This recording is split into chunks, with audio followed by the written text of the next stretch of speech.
Nou ben je al mooi jitje en dan zult wel eens een keer dat je de oudste campinghouder van Nederland binnen. Oosten van Nederland, dat word ik net te zeggen, maar wel van Gastelum, dacht ik. Ja, zeker van Gastelum. Ja. En hoe viel dat? Ja, heel goed. Dus je kan nog wel even terug? Ja, ik ken wel even terug. Dit is douche en wc's en wastafels. Sober maar skiën, of net? Ja hoor. Ja toch? Het is hier geen glimmerig glitter. Geen glimmer en glij... Nee. Glimmer... En glitter. Nee. Geen verlet van? Geen verleid van, daar moet ze maar ergens door zijn again. Nou ja, precies. Daar komen de meesten net voor. Nee, ze komen hier voor rust en het is hier heel rustig. En wat trekt jullie hier zo? Vooral de rust, de omgeving, de mensen. Dat commerciële gedoe, dat hebben we niet meer nodig.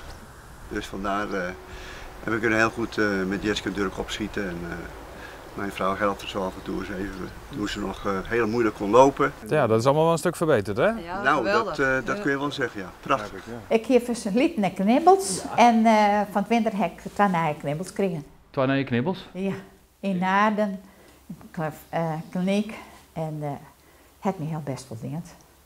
Ik kreeg het iedereen om daarheen te gaan.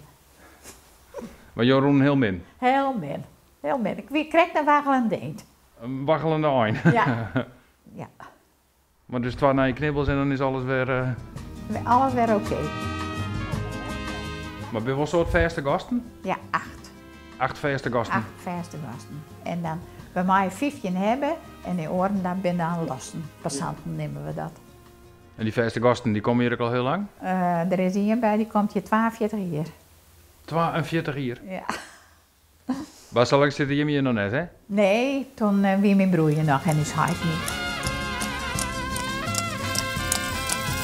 Maar hoe lang doe je dat al? Wij doen het nooit zien hier. En maar je soort willen nog? Ja hoor, met alle plezier. Nou, daar gaat het om, hè? Zo is het. En ik heel lang mijn dochter net. En morgen Ja. is ze jarig. Hè? Hiep Ja. de piep. 80. Hoera. Ja, morgen weer feest. Ja, mooi. Ja.